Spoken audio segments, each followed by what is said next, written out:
dar inicio. Recordemos que este material va a quedar grabado para posibles revisiones posteriores de ustedes, de manera que siempre tengan el complemento de la información en el día a día. Es decir, pasa al canal YouTube y en el momento que ustedes quieran revisar la información, la van a seguir encontrando. Bueno, me contenta mucho, Jainer, volverlo a tener, a Nectalí, Manuel, buenos días. Miguel Antonio también está por allí. Bueno, felicitándolos por la iniciativa de continuar profesionalizándose y dando cabida a lo que es ese campo de crecimiento humano, de desarrollo personal, profesional, y por supuesto que son ejemplo y espejo para quienes ustedes en el día a día comparten todos los procesos, y no solo académicos, sino también en la vida personal. Bien, el curso con el que vamos a trabajar se denomina Teorías de las Ciencias Humanas y está enmarcado en el doctorado en Humanidades, Mención, Educación.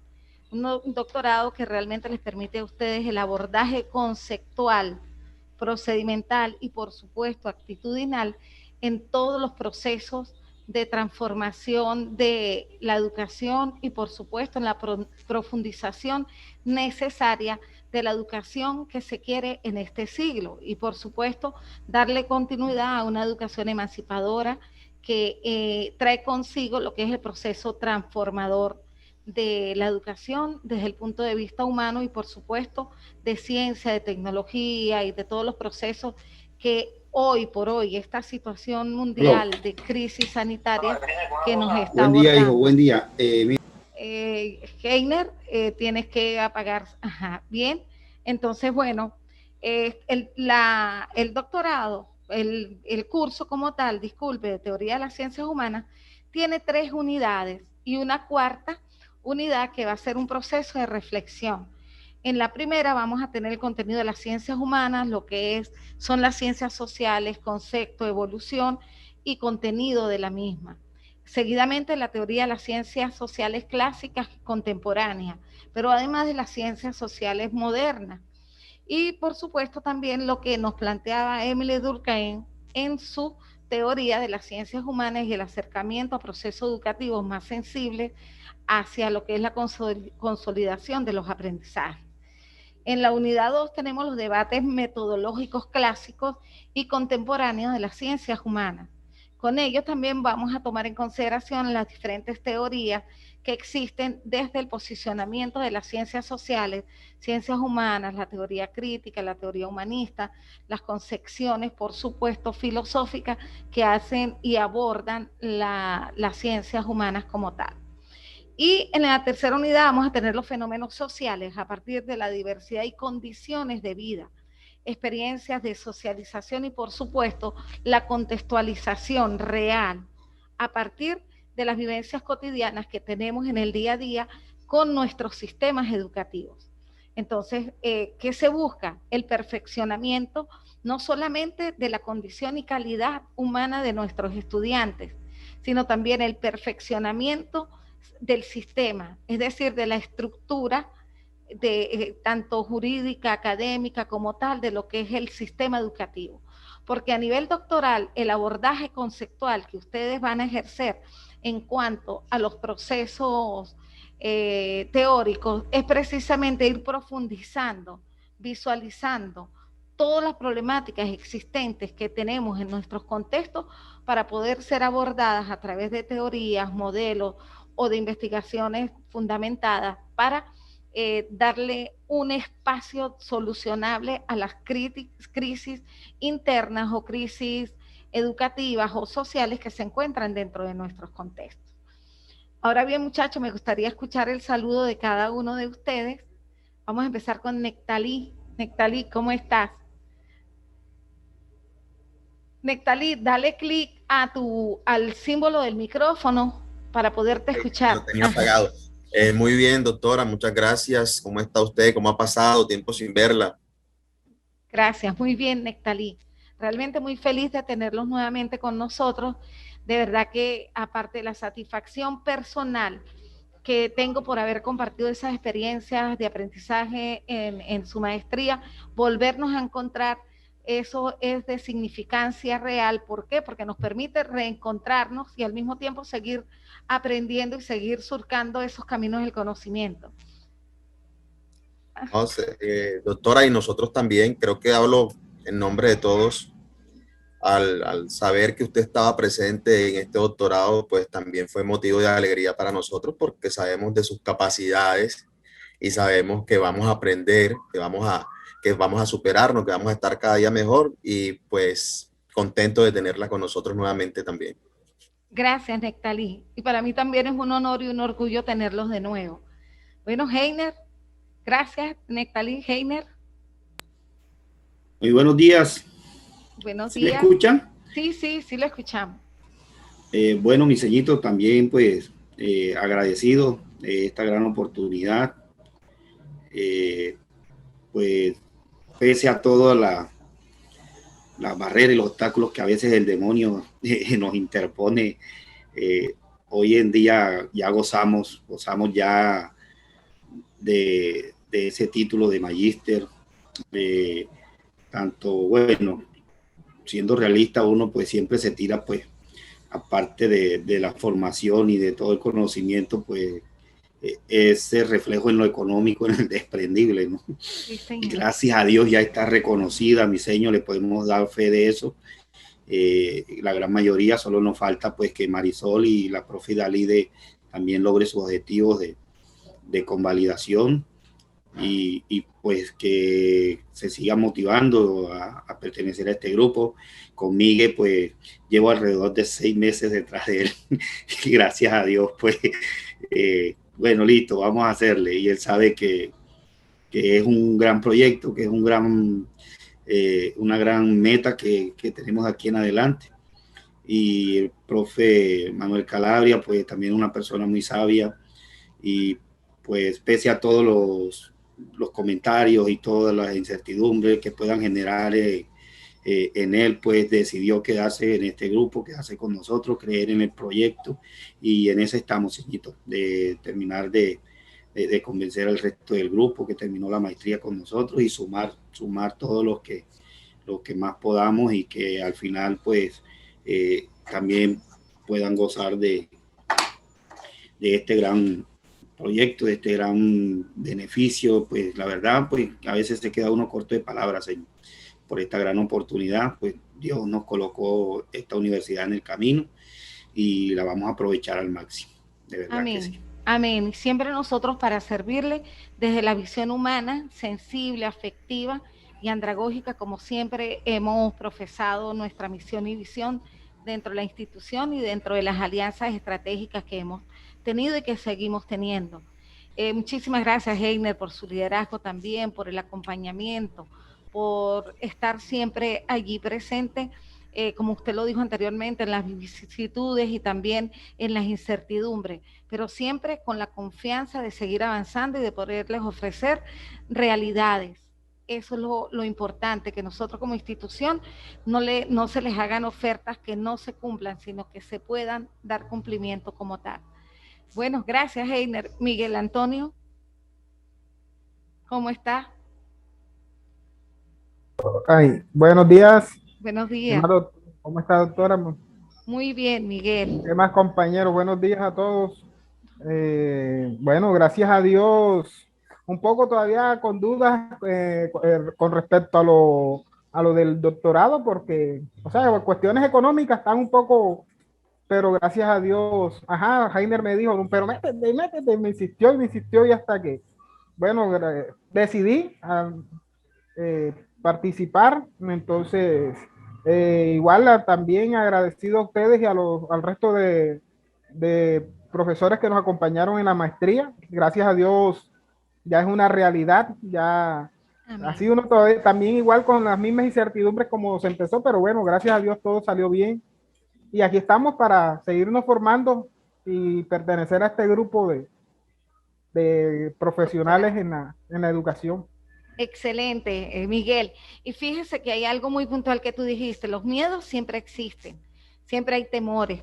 Y una de las condiciones más fabulosas del ser humano es precisamente sentir ese tipo de emociones, tanto las alegrías, las tristezas, los miedos, que eso es muy natural. Eso nos demuestra realmente que tenemos esa condición humana al 100%. Entonces, sí, siempre la incertidumbre y los temores ocurren más en contextos en los cuales ustedes, el motivo de la convalidación, los lleva a preguntar, a hacerse también ustedes mismos preguntas, las dudas, todo aquello, pero bien, se trabaja para ello, se trabaja en función de que todos nuestros programas están constituidos de acuerdo a las necesidades propias de la región toda de Latinoamérica y por supuesto de Europa, atendiendo todas las alianzas, todos los convenios y todos los tratados internacionales y al mismo tiempo atendiendo el proyecto Tuning que es para toda Europa y América, que casualmente recoge cómo deben ser las currículas para que no tengan problemas en las convalidaciones en los demás países. Y en función de eso, todos nuestros programas están diseñados para dar respuesta real, concreta y coherente a las necesidades de cada contexto. Así que más bien es una gratitud de parte nuestra poder haber abordado todo ese tipo de situaciones porque nos permite justamente reencontrarnos para ofrecerle algo real. Aquí está el doctor Javier, que me gustaría que les diera un saludo un momento. Doctor Javier, con la gente del doctorado en educación. Buenos días, ¿cómo están ustedes? Bienvenidos a su casa, ¿vieron? Bienvenidos. Gracias. A este camino del conocimiento, a este camino de la poiesis, de la autorregeneración, del mundo del conocimiento para ustedes que van a ser reconocidos a nivel mundial.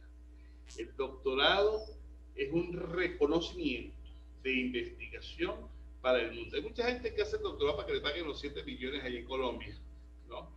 Otros lo hacen para ser reconocidos a nivel mundial. Y yo espero que ustedes tengan esas dos condiciones, tanto hacer el doctorado para que le paguen su dinero allá en el Ministerio colombiano o en su universidad, pero también le den la epistemología conceptual y procedimental lo que es un doctor. Doctorado en Humanidades, Mención, Educación. Sí, doctora. Sí. Humanidades, Mención, Educación, eso es un doctorado elitesco para la gente hermosa como ustedes, ¿oyeron? O yo Manuel, o yo Miguel, o yo Jainer, o yo Nectalí Gómez. Bueno, bienvenidos, soy su rector, su director. Miguel, aprovechen la vida y el enunciamiento epistémico conceptual. Estamos a la orden acá, ¿oyeron? Cualquier cosa que necesiten, sumamente a la orden. Cuando necesiten algo de investigación, por favor, invítenme que yo les apoyo, les aperturo. Mi mundo no es complicado, ¿no? Tengo a veces encima como 3.000, 4.000 personas encima, pero no importa. Les aseguro que a las 11 de la noche, 12 de la noche les estoy mandando un mensaje. Oye, no los dejo dormir. Chao, suerte y un besote, un gran abrazo. Oye, salud. Salud. Gracias, doctor. Bueno, aquí damos continuidad. Disculpen ustedes que cuando todo es en directo, pues se presentan estas cositas aquí porque el doctor está enfocado pues en otra. Bien, muchachos. Voy a bajar un poquito la cámara para que exactamente. Bien, entonces, como les venía diciendo, es precisamente eso, es ese reencontrar y es aspirar a seguir creciendo, como lo dijo el doctor Javier. Aquí vamos a encontrar constructos, si se quiere un poco más complejos, profundos, pero que a medida que vayamos avanzando, ustedes le irán dando comprensión a cada uno de esos procesos. Por ejemplo, cuando le hablamos de epistemología, le hablemos de lo noxiológico, de lo teleológico, poco a poco ese proceso ustedes lo van a ir recibiendo con toda la naturalidad y por supuesto nosotros aquí siempre dispuestos a que ustedes comprendan en lo profundo cada uno de esos constructos. Bien, Manuel, ¿cómo está Manuel? Bueno, buenos días, bien, gracias a Dios. Es un placer estar aquí con ustedes después de casi 2 años de profe Heiner, estar insistiéndome en el proceso. Como lo dice, mi nombre es Manuel Calabria, soy directivo coordinador acá en el departamento del Magdalena. Mi especialidad es licenciado en matemáticas. Tengo una especialización en administración, otra en estudios pedagógicos, y soy magíster en educación de aquí de la Universidad de la Costa de Barranquilla. Ah, Y excelente. llevo alrededor de 20 años al servicio de la educación en el país, ¿no? Ah, pero está muy Entonces, joven. con todas las expectativas y con todas las ganas. Sí. ¿Cuántos años crees tú que tengo yo? 42 años tengo. Sí, pero está muy joven para tener Sí. esa experiencia y ese recorrido de 20 años en el proceso educativo. Está joven porque generalmente las ambiciones en cuanto a ingresos Sí. a un sistema generalmente marcan después de los después de los 25 años. Entonces, pues, me contenta mucho que tenga esa posibilidad y que muy joven entró, así que su jubilación le puede llegar muy rápido. Aunque allá en Colombia es diferente aquí en Venezuela. Allá en Colombia ustedes para estar jubilados tienen que llegar a los 60, creo, ¿verdad? Como mínimo. Aquí no, aquí teniendo 25, 60. ¿sí?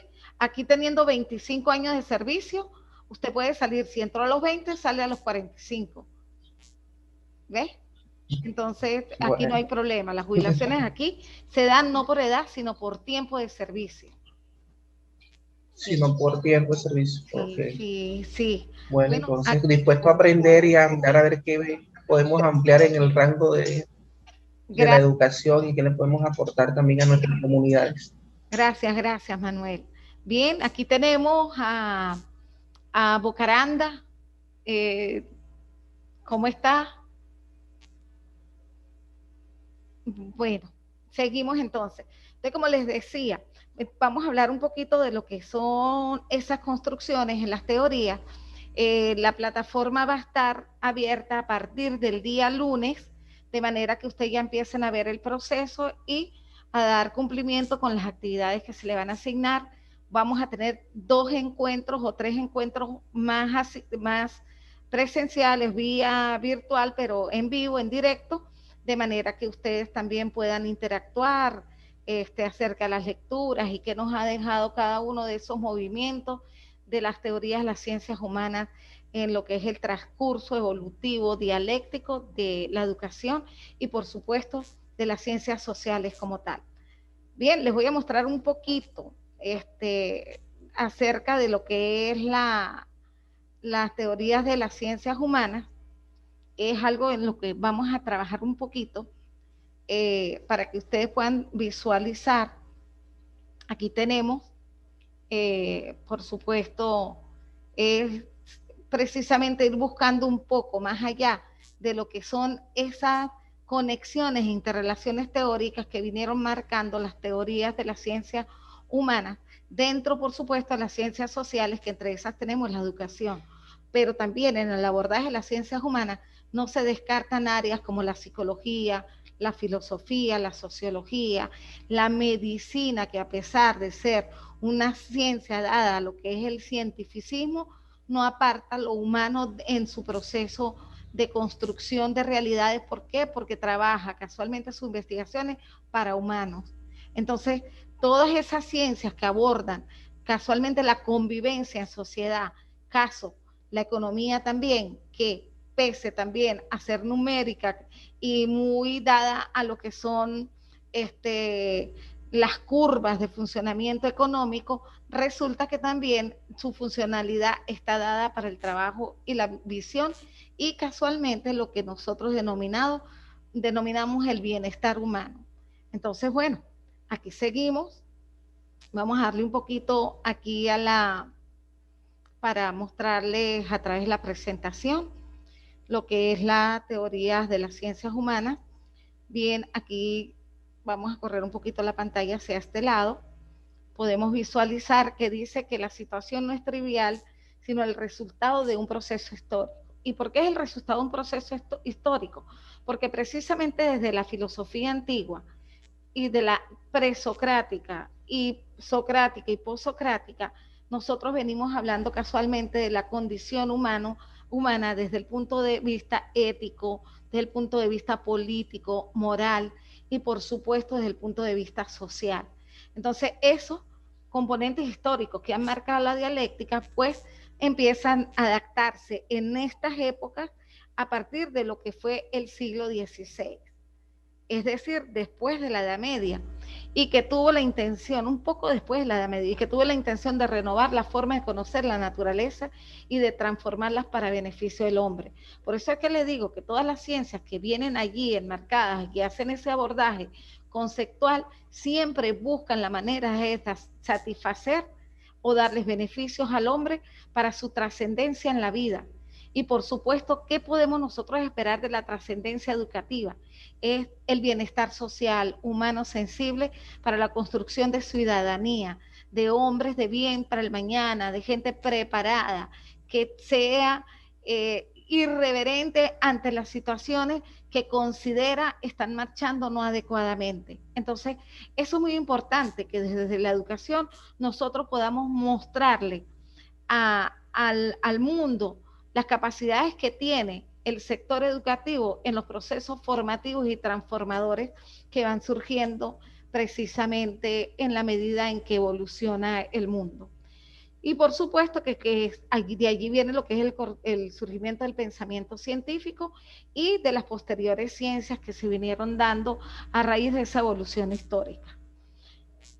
Cuando quieran hacer alguna pregunta o cualquier cosa, me dicen, que gustosamente piden el derecho de palabra y gustosamente yo me detengo para poder atender o aclarar.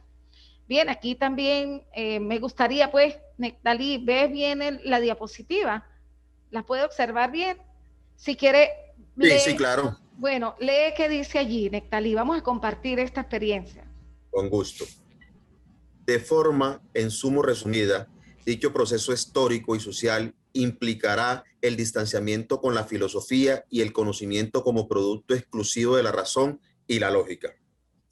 Se llegará entonces a aceptar el empirismo y la experimentación como característica fundamental de la ciencia, así como su pretensión de objetividad, junto con la posibilidad de la existencia de un método y un lenguaje propios. Tales asuntos ocuparon durante mucho tiempo lo que conformó la filosofía de la ciencia desde el siglo XVI y con algunas variantes. Por ejemplo, en torno a la relación entre teoría y experiencia hasta nuestros días. Muy bien, Nectalí. Aquí podemos nosotros observar que para el surgimiento de las teorías, por supuesto, tuvieron que haber existido hechos o hechos versus teoría. ¿Por qué? Porque esto es implícito casualmente en el método científico, pero al mismo tiempo en el empirismo. Es decir, cuando nosotros hablamos de las experiencias cotidianas que vivimos en el día a día y que marcan pauta dentro de nuestro proceso constructivo de las teorías, tenemos que reconocer que el empirismo y la experimentación como aporte a la construcción de teorías y de hechos también han marcado pauta. Esto no quiere decir que por ser empírico no se siga un método. Por supuesto que se sigue un método, y es un método a lo mejor natural, pero que al mismo tiempo nos muestra las posibilidades de ir construyendo no solamente este conocimiento como tal, sino que el mismo, en la medida en que se le vaya dando validez o confiabilidad o confirmabilidad, puede adquirir carácter de ciencia, de cientificidad. Muy bien. El objetivo es fundamental, eso es verdad, es fundamental cuando nosotros estamos haciendo investigación o experimentaciones, pero sin embargo, casualmente la subjetividad o ese conjunto de subjetividades es lo que permite plantearnos hipótesis y reencontrarnos con situaciones reales dentro de esos contextos. Entonces, al mismo tiempo, como lo dice allí, que la filosofía viene marcando variantes en la construcción de la teoría y de la experiencia, hasta nuestros días es cierto, porque el empirismo no se termina y la construcción de teorías tampoco. Seguimos en ese proceso, seguimos como el barco que va remando y remando y remando hasta encontrar puerto seguro. Encontramos puerto seguro, es cierto, encontramos una teoría basada también en la experiencia, pero al mismo tiempo es implícito lo que de allí deviene a la construcción de nuevas teorías y a la construcción de nuevos métodos o modelos para ser abordadas. Así que el conocimiento, como es relativo, es interminable. Eso nos permite que cada día surjan paradigmas, que surjan nuevas ciencias y que surjan por supuesto, nuevas teorías y nuevos modelos para ser abordadas. Muy bien, gracias, Nectalí. Vamos a ver quién quiere ahora. Es bueno resaltar que parte de esta información es tomada de Ledesma, que hace casualmente un recorrido acerca de lo que es en los procesos constructivos de las ciencias sociales o la investigación en las ciencias sociales. Muy bien, a ver, ¿qué es? O sigue Natalie o alguno de los compañeros que quiera leer la siguiente lámina. ¿Quién va a leer? Heiner, creo que... Listo. Ah, bueno, lea pues. Habermas y la escuela de Frankfurt. Ajá. La teoría crítica de la sociedad o escuela de Frankfurt se ha caracterizado por su compromiso con la transformación de la sociedad a partir de un desarrollo crítico de las ciencias sociales. Su sentido de lo social está alimentado por la tradición de la filosofía práctica de Kant, Hegel y Marx. Sobre todo, el pensamiento de este último ha tenido en la escuela de Frankfurt un desarrollo diferenciado que llega inclusive a mostrar sus límites. Muy bien. Bien. Habermas se propone liberar al pensamiento marxista de la positivización de ciertos materialismos científicos para reconstruir su auténtico sentido sentido crítico y emancipador. Ajá. En tal sentido, propone en ruptura con sus maestros y con sus propios inicios un nuevo paradigma para las ciencias sociales y la filosofía, la racionalidad comunicativa. Bueno, si nosotros hablamos de ciencias humanas, bien, la Escuela de Frankfurt pues ha tenido repercusión casualmente buscando los procesos transformadores en cuanto a lo que son las ciencias sociales y por supuesto las condiciones del hombre en sociedad y de cómo evoluciona y cómo puede tener un bienestar social mucho más adaptativo a las propias necesidades, pero al mismo tiempo con mayores oportunidades. Cuando nos dice que el pensamiento de Marx casualmente ha marcado una diferencia, sí, porque cuando se planteó el materialismo histórico se veía como una visión mucho más cerrada y objetivizada, lo que se descarta posteriormente, demostrando que realmente era un pensamiento mucho más crítico y emancipador.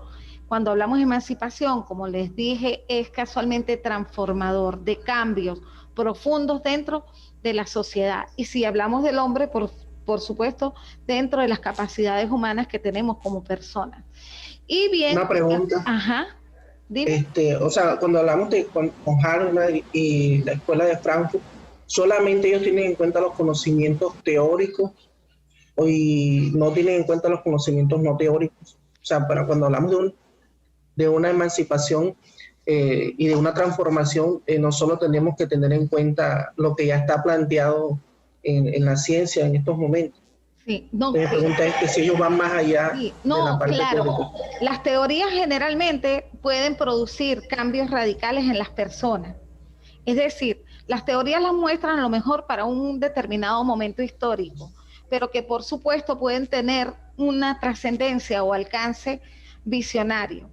Bien nos pasa a nosotros, por ejemplo, con el maestro Simón Rodríguez en Venezuela, que su pensamiento hoy en día sigue vivo, a pesar que tiene más de 200 años de haber dado un pensamiento visionario. Lo mismo pasa con esta, y las escuelas siguen trabajando para ello, que las teorías que muchas veces quedan en letra muerta dentro de nuestros espacios de biblioteca, dentro de los baúles de libros, entonces es darle vida para que cada momento histórico pueda sentir y generar nuevas posibilidades, o hasta hacer que esa teoría casualmente tenga una profundidad, sea más compleja y al mismo tiempo irle agregando. Por eso que yo les decía antes que el conocimiento no se termina, es relativo, porque desde una teoría pueden nacer otras teorías que respaldan o la contradicen, pero que al mismo tiempo sí se crean cambios. Las teorías están allí, pero los cambios ¿quiénes los hace? El hombre. Y por supuesto que sí, generan cambios procedimentales y actitudinales en la vida de los seres humanos y de la sociedad. ¿Por qué razón? Porque si nosotros nos podemos dar cuenta cómo ha evolucionado la sociedad hoy en día, a partir también de teorías que seguimos citando, como la de Kant, la de Hegel, la de Marx, seguimos citando a Aristóteles, seguimos citando a Sócrates. Lo hacemos vivos hoy, pero por supuesto que adaptativos a cada momento histórico de la sociedad en la que vivimos. Sí, Manuel, sí se genera cambios y transformaciones en la vida del ser humano. Casualmente la lectura es uno de los puntos álgidos que nos permiten a nosotros contemplar las posibilidades de nosotros cambiar desde lo interno y por supuesto llevarlo a la práctica. Excelente pregunta, Manuel. Gracias. Ok, gracias a usted. ¿Alguna otra pregunta? ¿No? Bien, entonces, casualmente cuando hablamos de la racionalidad comunicativa es que se nos abren las puertas. Fíjense que el momento de que lo planteó Marx, seguramente no teníamos pensado comunicarnos en la inmediatez, en cualquier espacio de nuestra vida. Hoy día las tecnologías nos permiten a nosotros una comunicación inmediata, a tiempo real. Cuando ocurría algún acontecimiento, ejemplo, en la Segunda Guerra Mundial, nosotros nos enterábamos días después de lo que estaba pasando en el mundo. Pero hoy día no, hoy día nos enteramos en la inmediatez. Es más, existen analistas que hasta vienen haciendo análisis predictivos de lo que puede ocurrir ante cualquier circunstancia. Entonces esa racionalidad comunicativa nos va a permitir a nosotros casualmente que a pesar de tener una certeza objetiva en las cosas, en los pronunciamientos que hacemos, no se puede descartar el sentir y pensar que cada individuo tiene para comunicarse y manifestarse en sociedad. Muy bien, vamos a seguir con la siguiente. Aquí tenemos. ¿Quién quiere leer? Bueno, voy yo, Miguel Moreno. Miguel, ¿cómo estás? Sí, Ajá. Bueno, bien, señor. Bueno, dice, con lo anterior quiero mostrar que lo primero que tuvo por objeto de estudio a la ciencia fue la filosofía. El caso de tu historia es un poco más intrinsecado, pues los primeros científicos llamados filósofos naturales solían incluir en sus obras un recuento histórico para justificar la pertinencia del tema, es decir, había historia en la ciencia. Más adelante, hacia el siglo XVIII, se empezó a escribir la historia de los descubrimientos científicos como muestra de los civilizados y racional. De algunas naciones europeas, Francia e Inglaterra principalmente asimilaba como la historia del proceso humano. Se puede identificar que este paso como la búsqueda de la ciencia en la historia escrita por los propios científicos. Finalmente será hasta el siglo XIX cuando W. Wellner, no sé si se pronuncia así, sí, escribe una historia de las ciencias inductivas, es decir, historia de la ciencia. Sí, fíjese que allí, casualmente, hasta el mismo método para nosotros percibir la realidad social fue cambiando a través de la historia. Tenemos entendido que el método deductivo es mucho más positivista y objetivo como tal. El método inductivo parte más de un proceso de concienciación y crítica acerca de algunos procesos. Con esto no quiere decir que el deductivo no pueda apreciar la crítica también, pero sin embargo el inductivo va más hacia lo que son los procesos de las ciencias humanas, a la cualificación de realidades. Entonces, por supuesto que la historia nos ha permitido ir concibiendo teorías, tal es el caso, por ejemplo, de la filosofía, que es como esa visión real del estudio casualmente de la sabiduría, del conocimiento, de las ciencias como tal, el abordaje acerca de las corrientes filosóficas que pueden considerar ciertas teorías, ciertos hechos históricos que se han suscitado, nos permite a nosotros casualmente ir concatenando con cada momento histórico procesos realmente viables a lo que es la construcción de las ciencias humanas.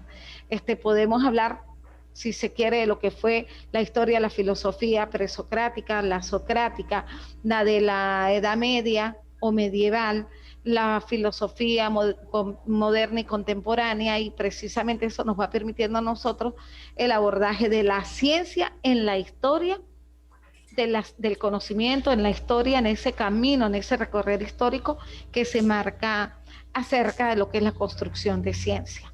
Y bien, que todo esto es un introito que se realiza precisamente para cuando en la próxima actividad vayamos a abordar los procesos de las teorías de las teorías humanas, nos podamos dar cuenta que es necesario conocer un poco la realidad y cómo surgen para tener una comprensión más real de cada una de esas teorías. Bien, ¿quién quiere? Manuel, Nectalí o... Desde entonces, la historia de la ciencia estuvo marcada por rasgos derivados de visiones filosóficas particulares como el positivismo, que veía en la ciencia el motor del progreso de la humanidad. Lo mismo que ocurrió con el pensamiento marxista, que rendía culto a la ciencia como emblema de la modernidad.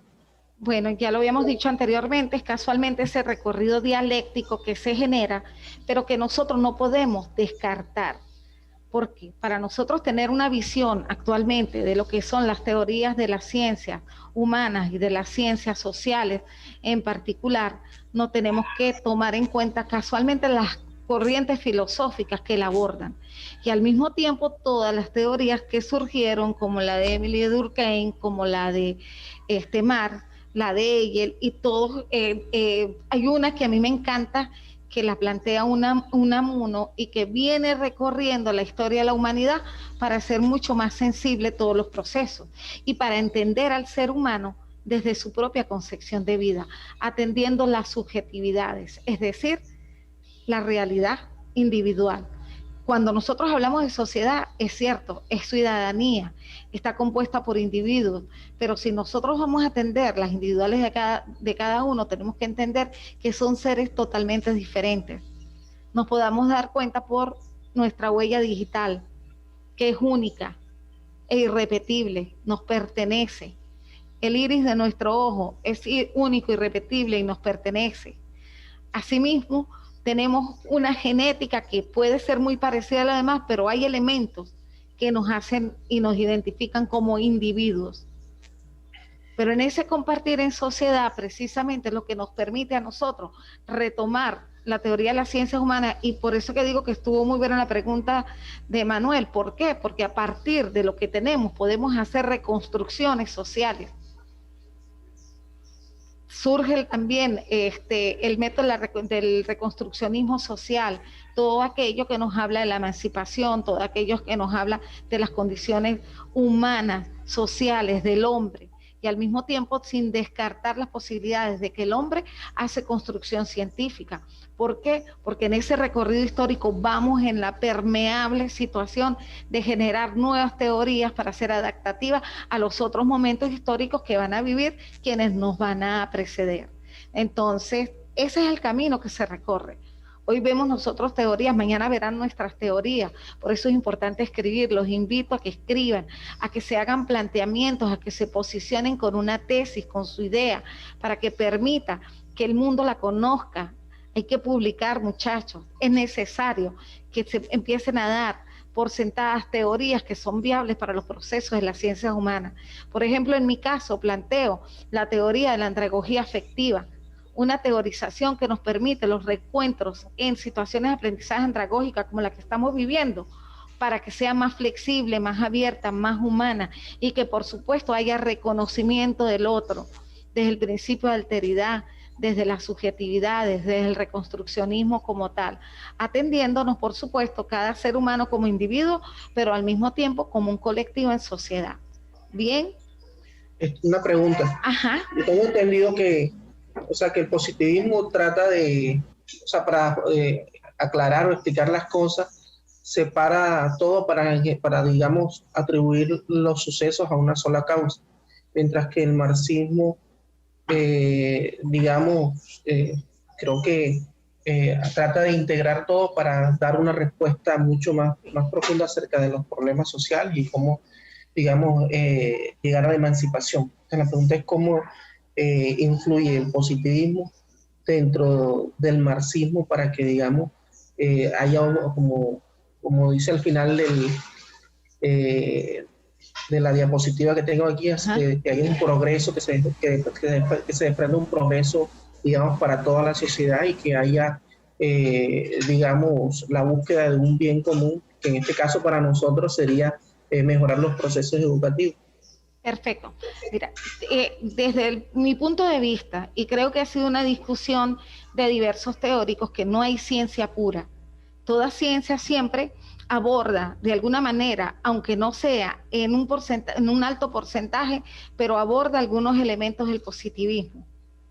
Las ciencias humanas y sociales de alguna manera abordan parte del positivismo para poder también tener resultados sólidos, pero al mismo tiempo no hay la posibilidad de que esa ciencia humana se ancle a una situación positiva. ¿Por qué? Porque, como tú lo decías anteriormente, busca casualmente las causas y los efectos como tal, ¿ves? En cambio, aquí nosotros podemos tener efectos que vamos a la búsqueda de las causas que lo originan, y por eso es que existe la fenomenología como tal, para ver esas situaciones o hechos contextuales por qué surgen y cuáles son los efectos reales que se están ejerciendo en la sociedad. El marxismo como tal, por supuesto que en su planteamiento busca un sistema ideológico del bien común para todos. El problema es la aplicabilidad que les damos a las diferentes corrientes de pensamiento, independientes de la que sea. Cuando nosotros las vamos a aplicar, siempre generamos una brecha enorme entre la aplicabilidad y la teoría como tal. Es decir, si usted busca la posibilidad, por ejemplo, de que todos tengan igual oportunidades para acceder al sistema educativo, cuando usted hace los análisis reales se da cuenta que no todos tienen igualdad de oportunidades para acceder a los sistemas educativos. ¿Ves? A unos se les hace mucho más complicado, ya sea por situaciones económicas, ya sea por las mismas situaciones sociales, surgidas por las diversas causas también de la sociedad en la que se vive. Por eso hablamos de equidad. O sea, hablamos de igualdad, pero hoy en día se está hablando de equidad, de darle a cada quien lo que necesita. Lo que necesita. Ya no lo mismo para todos, sino darle a cada quien de acuerdo a sus necesidades. Por eso que yo pienso que lo que es la concepción del marxismo y del socialismo fue confundida en su momento. ¿Por qué? Porque no somos iguales por naturaleza. Entonces, hablar de igualdad es utopía. Tenemos que hablar de la equidad, porque la equidad sí nos permite recoger cada necesidad para poder ser abordada y atendida desde su propia realidad. Eso es muy diferente. Entonces, casualmente, por eso es que surgen y van surgiendo. Fíjense, antes hablábamos de igualdad, hoy día hablamos de equidad, y esto nos permite a nosotros recoger otro constructo válido para la vida en sociedad. Pero al mismo tiempo, seguramente dentro de 5, 10, 15, 20 años, va a aparecer otra palabra que a mí me gusta mucho, que ya apareció, que es la alteridad. Ese principio de reconocimiento al otro, de respeto al otro, de entendimiento real, para nosotros poder convivir socialmente de una manera sana. Entonces, esas cosas las que nos permite casualmente el abordaje, pero recordemos que no hay ciencia pura, no la hay. Porque si hablamos de la biología, tiene que tomar espacio de la física también. ¿Por qué? Porque si nos atendemos el cuerpo humano en su anatomía, tenemos peso, tenemos volumen, ¿verdad? De la matemática. ¿Por qué? Porque tenemos una cantidad de huesos craneales, de dientes, de tales cosas. O sea, es un abordaje que imbrica una cantidad de ciencias para poder conformar lo que nosotros decimos un recorrido científico y al mismo tiempo la generación de ciencia como tal. Ajá. ¿Quién viene ahora? Lo que pasa es que cuando damos la explicación nos hemos adelantado un poquito a otras cosas, pero no importa. Sí, Esto sí. leo yo. Sí. Bien. Esta visión genera a su vez una partición entre lo científico y lo social, produciendo en consecuencia una historia de la ciencia centrada en lo cronológico, pensando que lo social es algo externo y que constituye tan solo un contexto, una suerte de escenario en el que ocurre el descubrimiento, proporcionado a su vez la idea de que la ciencia tiene normas propias y es producto de la genialidad y del rigor metodológico. Exactamente. Esto es de lo que hace ratico les expliqué, pero vamos a repetirlo nuevamente. Pero, o sea, yo no sé si me vaya a salir del contexto de lo que estamos hablando. Cuando hablamos de la visión de la participación entre científicos, que habla de la naturaleza y lo social, que es lo humano, he estado, o sea, hace unos meses atrás estuve leyendo sobre lo que son las epistemologías del sur, de Boaventura. De Boaventura de Sousa. Boaventura de Sousa, sí. Ajá. Y, o sea, él habla de por qué no, o sea, todo está supeditado a toda la cultura occidental, por qué no se resuelven las cosas también, o sea, desde lo científico, desde lo cultural, de cada una de las, o sea, de las los comunidades, de los contextos sí, en que se daban en la antigüedad, que hoy en día para, digamos, curar un dolor de cabeza, viéndonos a un término muy específico, tenemos que tomarnos un acetaminofén, una aspirina, y porque anteriormente, o sea, lo que se usaba antes, pronto con hierbas, con ungüentos, o sea, haciendo un paralelo acerca de esa situación, porque eso se dejó de usar y se ha implantado en estos momentos todo lo que tiene que ver con lo que es el capitalismo, sí. Todo lo que tiene que ver con todo lo que tiene que ver con sí, exactamente. Bueno, yo también soy de las que creo, Immanuel, y discúlpeme, que el capital y lo social no se desprenden, porque casualmente nosotros materializamos acciones y situaciones a través de la moneda. Así sea el trueque, habría que tener materializado algo para el intercambio como tal. Lo que pasa es que hay que saber convivir, porque tampoco hay ideologías puras, no las hay, no existen. Entonces, ni gobiernos totalmente arraigados a un tipo de visión ideológica. Generalmente hay un híbrido para poderse manejar. ¿Por qué? Porque como es un contexto, una sociedad en los cuales hay que arroparlos a todos, no todos tienen el mismo pensamiento. Entonces hay que darle esa cierta atención a las realidades como tal. Los planteamientos de Boaventura de Sousa en la epistemología del sur son sumamente necesarios. En primer lugar, porque si nosotros hacemos un abordaje conceptual, nuestra filosofía, nuestra corriente epistémica, siempre la manejamos a través del pensamiento europeo. No tenemos un pensamiento real de nuestros propios filósofos para abordarlo. ¿Ves?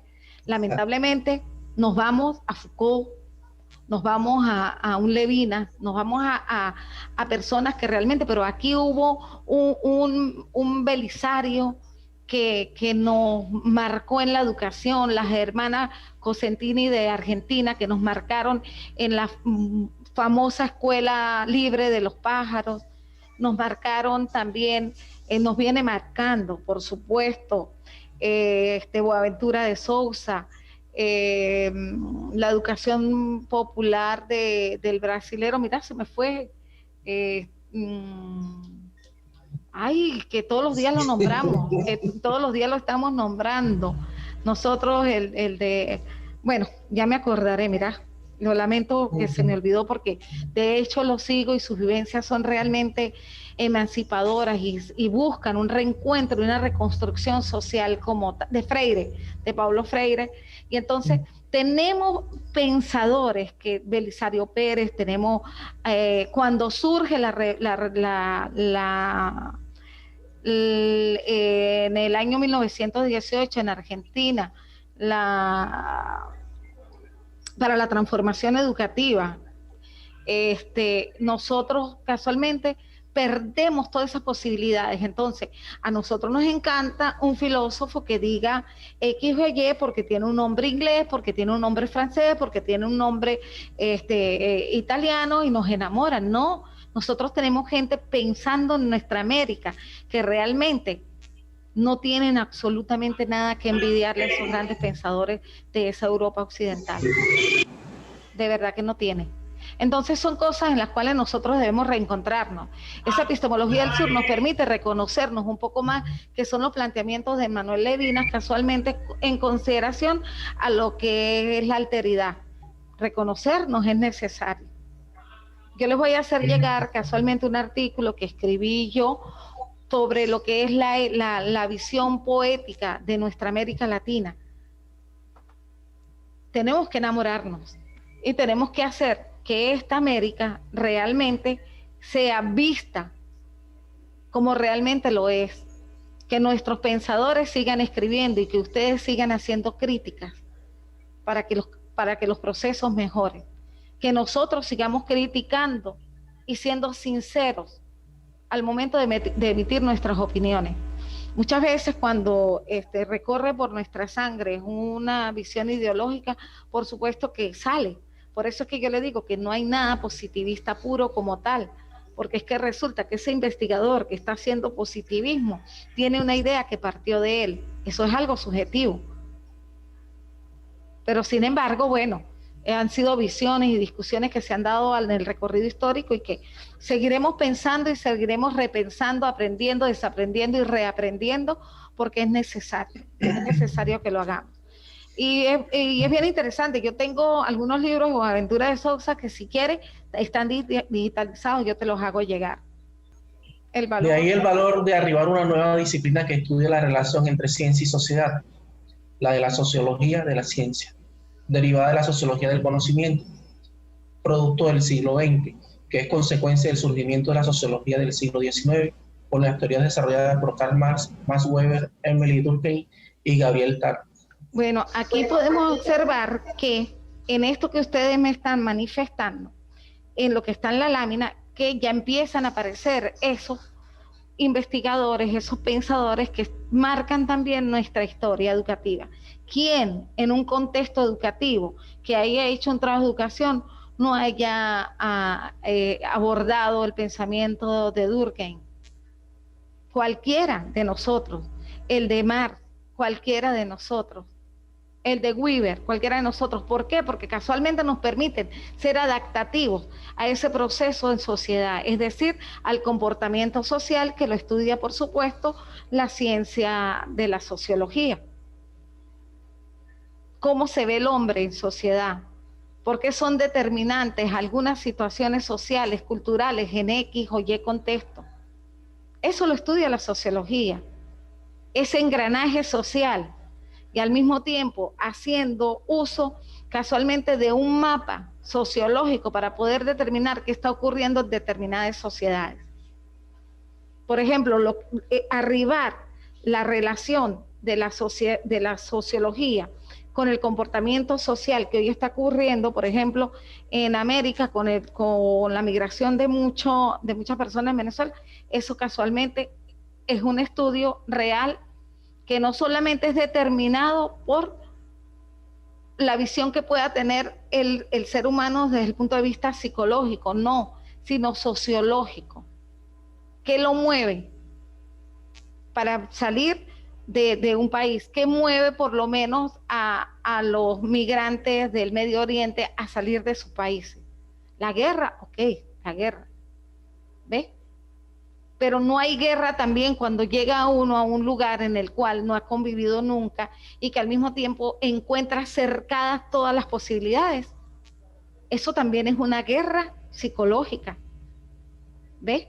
Entonces hay que ver toda la relación que puede imbricarse allí en todos los contextos. El comportamiento social, por ejemplo, del desplazamiento de una cosa, del otro, que puede surgir. Son muchas cosas que la abordan.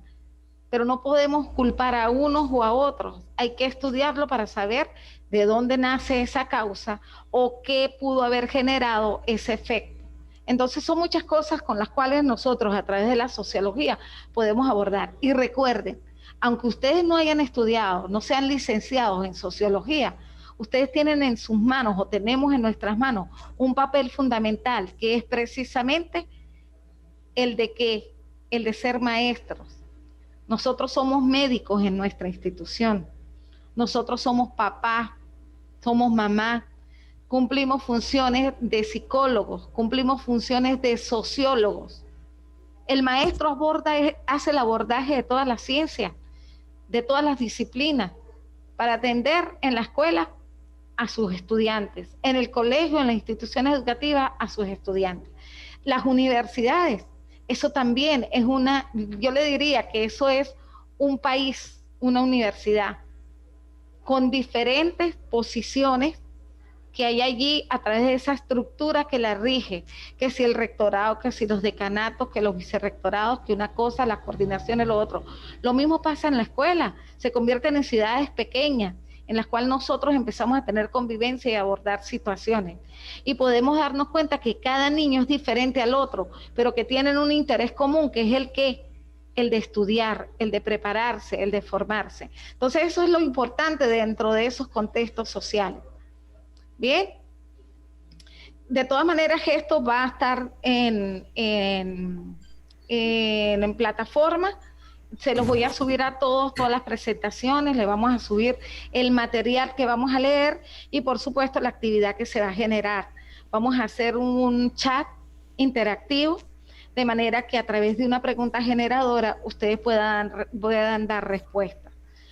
A mí me gustaría por lo menos que vayan pensando en el trabajo que ustedes quisieran hacer, para que a través de las teorías que vamos a plantear pudiesen ustedes considerar alguna que pueda servirle de sustento al trabajo de investigación que posteriormente van a hacer.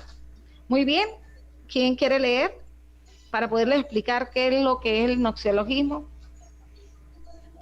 Ceñito, ¿Ah? aló. Dime. Antes de realizar la lectura, y que se me vaya de pronto la paloma, como decimos por acá por la costa. En eso, esto queda grabado, esto queda grabado. No, capaz que ya usan términos que acá son normales, sí. No, sí, es decir, que después no se me olvide. Okay.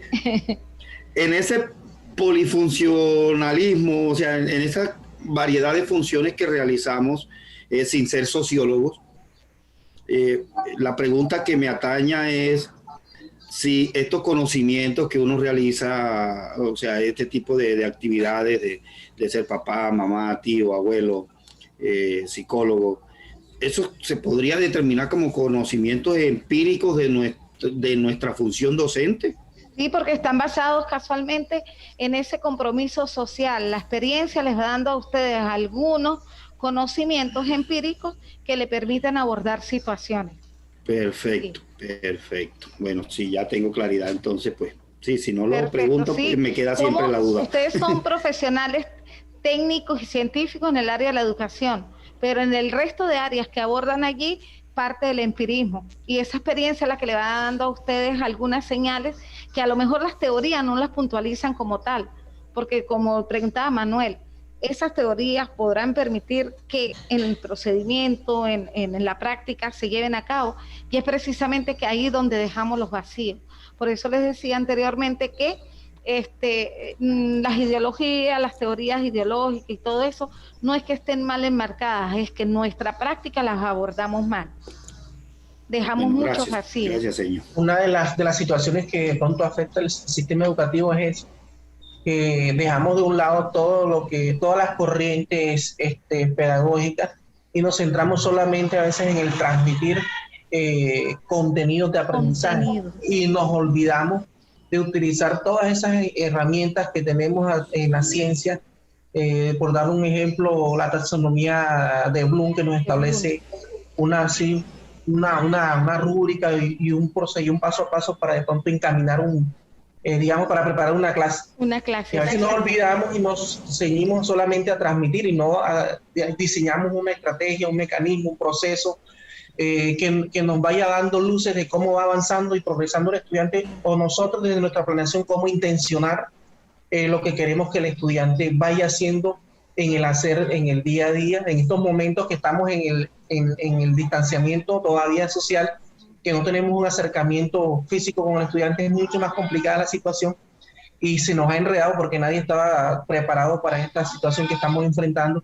El año pasado fue un caos total porque cuando los maestros evidenciaron, bueno, en mi caso particular, que me tocaba revisar todo lo que estaban desarrollando los maestros, era meramente aplicar contenidos a las guías de trabajo que se estaban desarrollando, y el trabajo que se ha ido haciendo ahora ha sido todavía mucho más, o sea, es fuerte, porque hay que tomar maestro por maestro en muchas ocasiones e irle dando la ruta por donde debe caminar y cuál de pronto debe ser la intención con los estudiantes en estos momentos, porque francamente el año anterior fue un año perdido, fue un año que no se logró hacer prácticamente nada con los chicos, y estamos en esa tónica de buscar el rumbo y el camino que nos lleve a adaptarnos a esta nueva realidad en que nos encontramos. Manuel, algo muy interesante allí, y eso da respuesta también a la pregunta que tú hiciste. Venimos hablando de las tecnologías de comunicación e información, de las adaptaciones hacia esas innovaciones reales que vamos a vivir en las instituciones. Y fíjese que nos tomó por sorpresa la pandemia y no estamos adaptados a las tecnologías de la comunicación y de información. Bueno, quisiera ser un poco modesta y que no lo tomen a mal, pero nosotros en el instituto sí estamos adaptados. No era porque sabíamos de la pandemia, sino que queríamos innovar para poder atender gente en contextos distantes como el caso de ustedes, ¿ves? Entonces nos fuimos adaptando para que estudiantes de Colombia, de Ecuador, de Brasil, de Angola, tenemos gente en Angola, pudiesen estar conectados en la inmediatez y al mismo tiempo poder compartir las experiencias de aprendizaje como lo estamos haciendo ahora. Pero los sistemas no estaban adaptados para ellos. Los tomó por sorpresa. Y sí, o sea, la educación superior en aquí en América Latina. Lo digo como... Ajá. No, dime, para decirte algo, que la educación superior aquí en América Latina tiene, o sea, 10, 15 años de ventaja, por no decir, si no digo 20 más, con respecto a la educación básica. O sea, nuestros colegios en infraestructura, tanto física como en infraestructura tecnológica, están desfasados prácticamente medio siglo. Pues no estamos nosotros de acuerdo a las necesidades que nos está exigiendo hoy en día la sociedad para brindar una formación y una educación, digamos, de calidad y que sea competente con respecto a lo que nos está exigiendo el otro nivel o el otro escaño de educación, que es la educación superior. Lo que es, o sea, sí, o sea, la educación superior, aquí en el caso de Colombia, está, digamos, en un nivel tan alto que cuando el estudiante llega allá se encuentra con un descontrol totalmente, que no sabe qué hacer, y muchas de pronto digamos, si puedo utilizar el término, de la mortandad estudiantil, de la pérdida de semestre, del retiro, de la deserción es grande, es alta, porque es que no hay una transición entre lo que es la educación básica o media, que aquí hay básica y media técnica y educación superior. Entonces esa educación media técnica no está articulada, y hay una desarticulación entre la básica y la técnica dentro de la educación acá, de pronto que se ofrece, y hay una desarticulación entre el preescolar, la educación inicial, y la educación básica. O sea, hay muchos desfases que no nos permiten tampoco, digamos, encontrar un camino que cuando el estudiante llegue se sienta tranquilo, cómodo, y que se encuentre las condiciones que necesita. Pues en infraestructura estamos mal. No, es cierto, y eso pasa en casi toda América. No obstante, en Venezuela nosotros venimos con un plan desde el año 2015, donde se promovieron casualmente, los infocentros, de manera que el estudiante tuviese la posibilidad de ir a un espacio para investigar, y era para todos los niveles y modalidades del sistema educativo. Después hubo las entregas de las canaimas, pero lamentablemente allí es donde hubo que la utilidad real que se debió dar de parte no solamente de la escuela, de la institución educativa, de las universidades, sino de las mismas familias, era el uso adecuado para el estudio, pero lamentablemente eso no ocurrió. Se convirtieron más bien en una tablet para el uso de la vida cotidiana, para interactuar en las redes sociales y esas cuestiones, ¿ves? Es que ahí es donde voy. A lo mejor las políticas tengan una teleología, es decir, un fin, pero la aplicabilidad de las mismas la distorsionamos en el camino.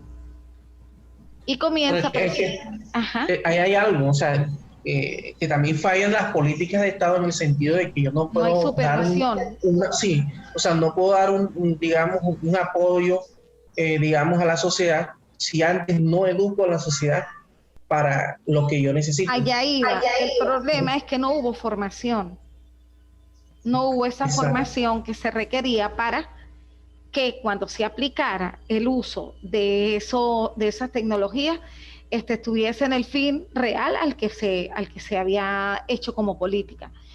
No obstante, bueno, como tú dices, hubo un estancamiento durante un tiempo que, bueno, que estoy segura que en unos pocos años va a ser una factura muy alta la que tenemos que pagar. ¿Por qué? Porque un año de trabajo a nivel educativo pesa en el futuro. Va a pesar mucho porque es un vacío muy grande que se deja, pero nosotros tenemos la capacidad de reformularnos, de replantearnos. Yo estoy seguro que ustedes están aquí y tienen un interés, y ese interés sé que lo van a aplicar dentro de las instituciones a las cuales ustedes pertenecen. Entonces, ahí es donde voy. Tenemos que ir manejándonos como sociedad. ¿Para qué? Para que nuestro sistema educativo realmente cumplan el cometido que debe tener. Ya me están diciendo que me quedan nada más 5 minutos, pues aquí les voy a dejar para que lean la lámina y en la próxima actividad vamos a tener la discusión. ¿Les parece? Lamento porque me encantaría que pudiésemos por lo menos aquí estamos en los enfoques críticos. Bueno, aquí lo que pasa es que para hacer el recorrido es necesario que lo veamos, pero yo les voy a colocar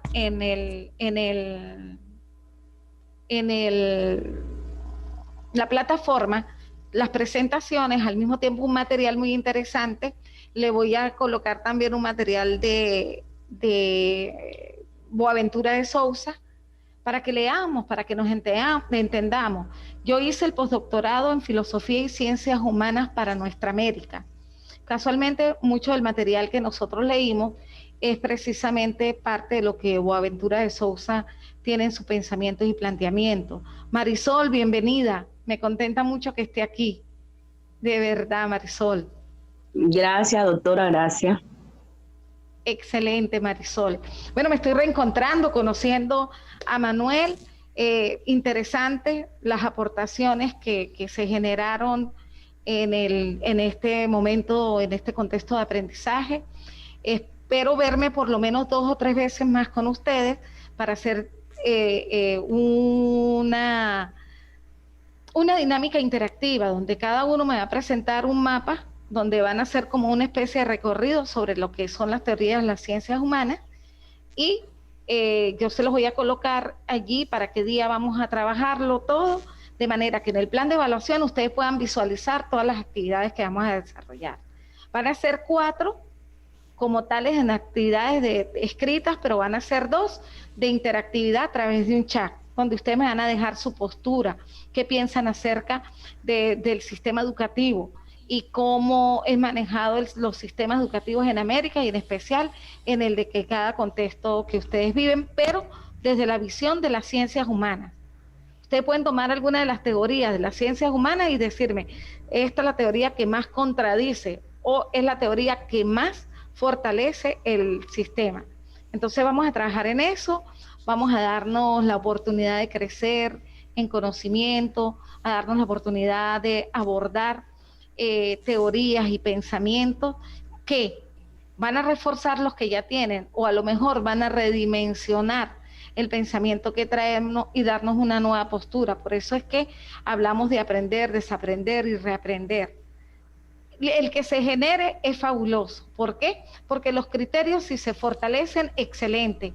Si se dan cuenta que estamos equivocados en algunas posturas o tenemos la capacidad de sustentar y fundamentar por qué seguimos pensando así, excelente también. En primer lugar, porque estamos en un espacio andragógico en el que somos respetuosos al pensamiento, a las ideas del otro. Si tenemos algo que refutar, hagámoslo de la manera más respetuosa. entendiendo que nuestro compañero es un individuo de pensamiento único, liberal, transcomplejo, libertario, democratizador, en cualquiera de los contextos que se da, social, que en cualquiera de los que se dé, tenemos que ser respetuosos. Bueno, muchachos, de verdad que súper feliz, súper contenta de haber compartido este momento de aprendizaje con ustedes.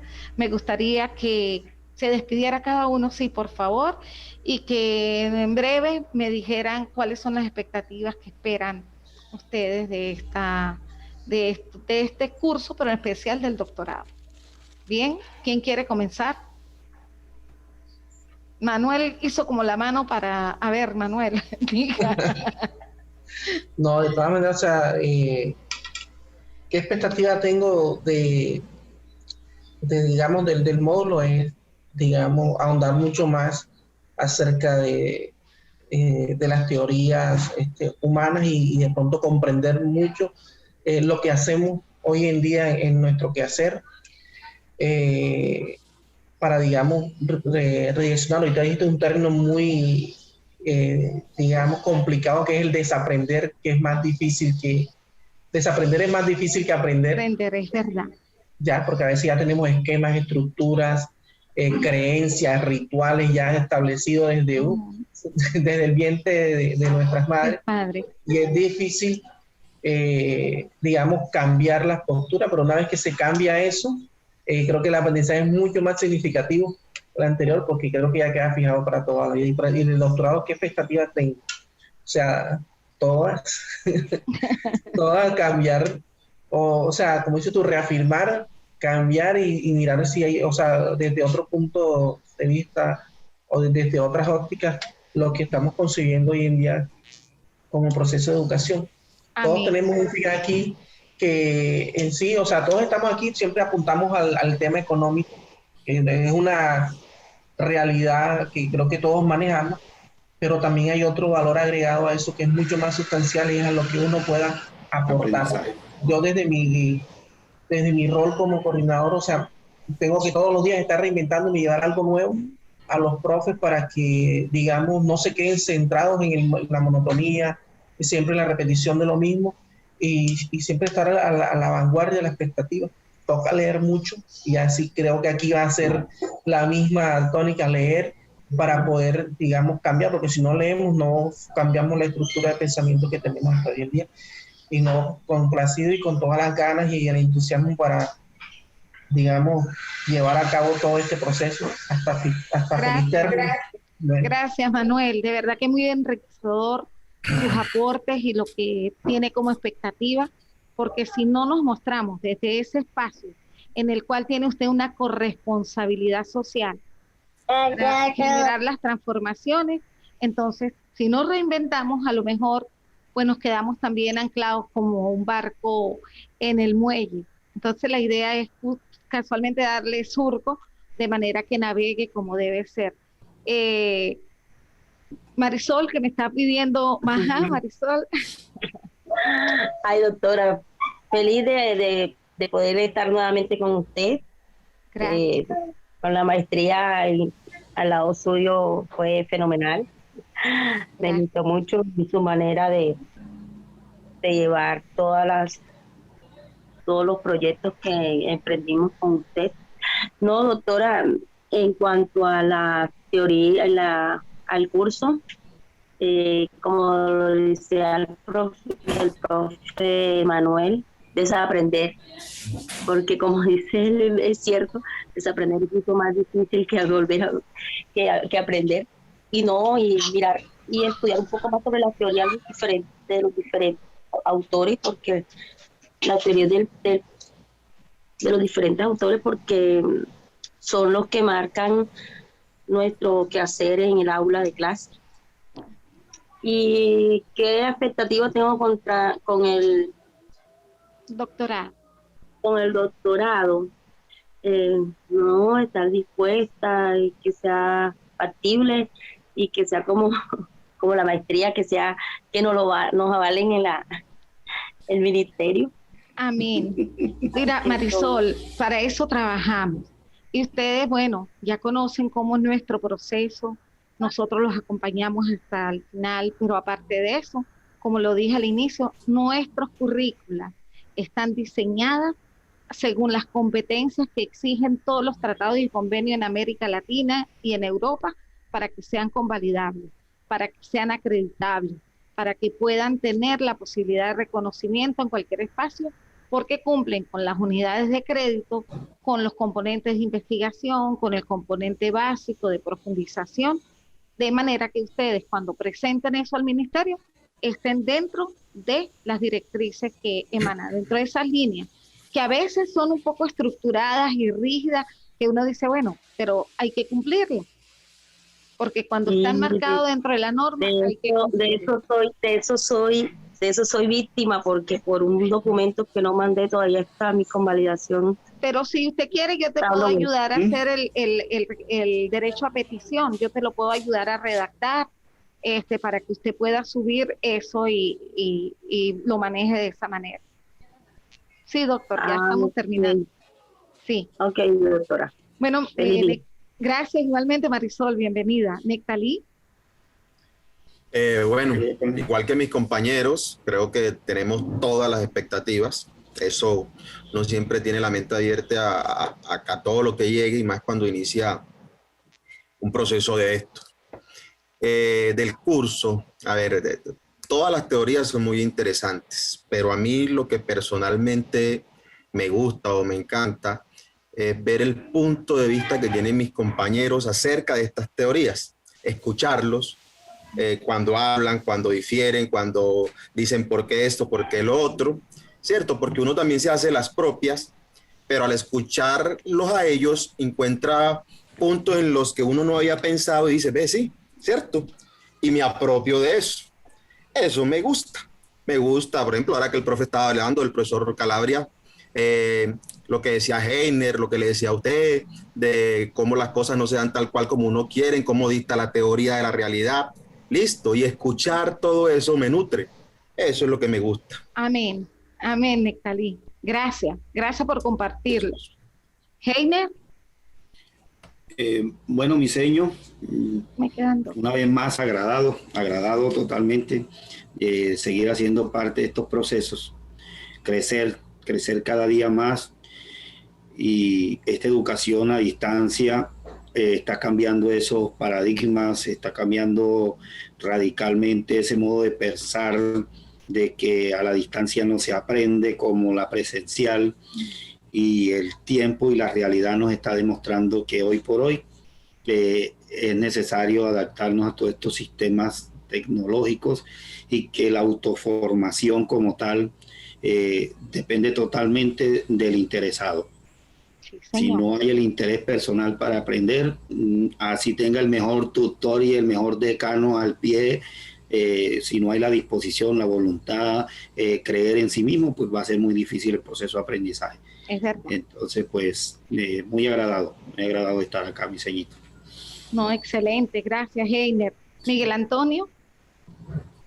Bueno, profesora y compañeros, totalmente agradable la clase, y también para uno actualizarse. De pronto uno maneja cierto tipo de conceptos y es bueno actualizarse con la forma en que la ven los compañeros y usted como maestra también, porque a veces de pronto uno sí los aplica, pero de pronto tiene dudas de la forma como lo puedas aplicar. Entonces, escuchando a otras personas te enriqueces tú personalmente, y tu forma de también de ver la vida, y también de cómo darle a tus profesores o compañeros o estudiantes.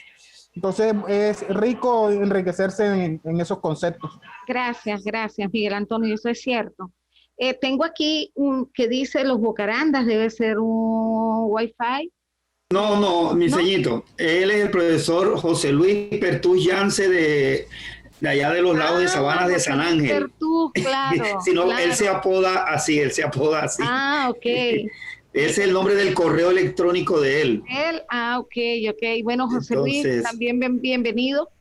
Me contenta, bueno, yo estoy muy satisfecha seguir enriqueciendo con ustedes todas las posibilidades de aprendizaje, pero al mismo tiempo de aprender también, porque recuerda que cuando uno está en un espacio, la andragogía es muy clara, es un proceso de compartir experiencias de aprendizaje. No es que yo siendo tutor o profesora de un curso, soy la que tengo el conocimiento, no. Hay que valorar mucho el conocimiento empírico, científico, que ustedes tienen, porque a partir de esa valoración los puedo comprender y al mismo tiempo ustedes podrán comprender también las posibilidades de acercarnos, porque en una comunidad de aprendizaje como la que estamos viviendo ahora, planteada en la andragogía, planteada por Félix Adam, planteada también por la filosofía propia de instituciones educativas que están en el nivel de la educación universitaria o superior, nos permiten a nosotros casualmente poder encontrarnos sin temores, sin miedo, teniendo igualdad de condiciones, porque la andragogía parte de 3 principios fundamentales que siempre son, que es la horizontalidad, donde todos los que estamos aquí aprendiendo estamos en una comunidad de aprendizaje, independientemente del rol que yo cumpla o del que cumplan ustedes. 2, el de participación como se hizo hoy, y 3, el de flexibilización. ¿Por qué? Porque entendiendo las individualidades, pese a ser una comunidad de aprendizaje, entendiendo las individualidades de cada uno de ustedes, puedo contribuir y colaborarles, ser cooperativos de acuerdo a cada necesidad. ¿Para qué? Para que el resultado final, que es lo que es la teleología en el currículo, no lo teológico, que es la creencia, la fe, sino lo teleológico, que es el fin del currículo, realmente sea un resultado acorde a nuestras propias necesidades de aprendizaje. Bueno, muchachos, de verdad que para mí fue muy grato haberme encontrado nuevamente con ustedes, de conocer a Manuel y los intereses también de Manuel de cooperar con la educación en Colombia. Estoy siempre a la orden. Quienes ya me conocen y quienes han compartido experiencia de aprendizaje saben que yo estoy siempre a disposición de las necesidades o requerimientos que ustedes tengan, los planteamientos que tengan. Siempre van a encontrar a su amiga Soledad a través de WhatsApp o del correo para poderles dar respuesta a cualquier inquietud o a cualquier planteamiento que ustedes quieran hacer. Que tengan un excelente y feliz día, que Dios me los bendiga. Amén, y amén, vamos a Señor. seguir trabajando por nuestra educación. Que Latinoamérica, como lo dijo Manuel, está desfasada tal vez en eso que viene aplicándose. ¿Por qué? Porque tomamos modelos ajenos que no son propios. Entonces aplicamos conceptos. Nuestra educación se basa en contenidos, es cierto, eso no es mentira, pero el capital humano que tiene nuestra América es tan valioso y tan rico en conceptos, en espíritu, que bueno, eso no se encuentran en cualquier parte. Así que vamos a seguir trabajando por ello. Que tengan excelente día. Gracias. Gracias, mi señor. Bueno, Igual, chao. Dios te bendiga. Igualmente, Bueno, pues, igualmente. bueno, igual. Bendiciones para todos.